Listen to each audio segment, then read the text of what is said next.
Hey everybody, let's check this out. This is going to be part A. Stick around for part B of the commentary. Looks like Jonathan Majors is in major trouble. Actor Jonathan Majors, the woman accusing the actor of assaulting her in the backseat of a car, testified again today. Grace Jabari broke down multiple times on the witness stand as Majors' attorney repeatedly played a surveillance video appearing to show the actor lifting her up and thrusting her into the vehicle. Majors has pleaded not guilty to misdemeanor assault and harassment charges. He faces up to a year in jail if convicted. Speaking of our senior investigative correspondent, Aaron Kantersky, he's been following it. So, Aaron, how significant do you think the testimony was today in the trial, and did we learn anything new?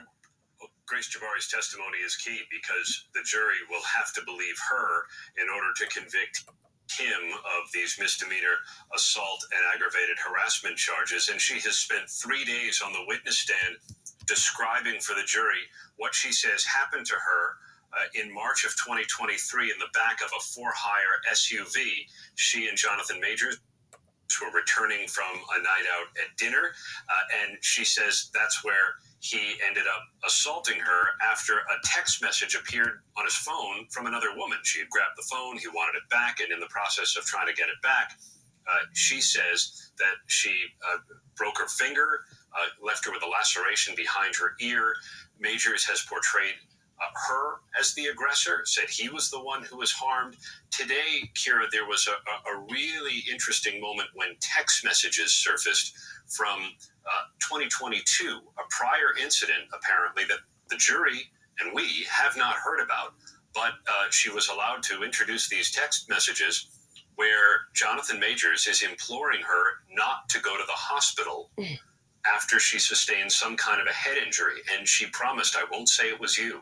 And Majors in the text message says, well, they'll know it was me, or they'll suspect me, even if you lie about the true nature of the injury. So this suggests that there is some prior history, and the jury's going to be allowed to consider that as they decide whether Majors is guilty. So attorneys for Majors played this zoomed-in footage of the shoving incident in an effort to undermine her testimony. Do you think it worked? It certainly showed a gap, perhaps, in memory. She had testified that she thought she was facing out when Majors lifted her up and is seen kind of throwing her back into the SUV after she said she wanted to run out because she was so upset about his infidelity. And the imagery appeared, it's not exactly clear, but it appeared to show her facing the other way. And that may be a gap that the jury takes note of and perhaps could be cause for reasonable doubt when it comes to the question of whether to believe the sum total of her testimony. So what can we expect next in the trial? So Grace Jabari is now fully off the witness stand. Her friend Holly is on the witness stand. She received some phone calls, some panicked phone calls from Grace Jabari the morning after the alleged incident occurred. And there are going to be other witnesses to testify, including experts in domestic violence. This is a misdemeanor case, Kira, that ordinarily may not be brought. But to prosecutors, it's exactly the kind of thing that women endure. Oftentimes not prosecutable or not winnable, but that the prosecutors believe needs to be brought because it shows this kind of, in this case, alleged pattern of abuse that may not rise to a felony level, but can be not only emotionally, but physically scarring as well. Aaron Kantersky, appreciate you following it for us.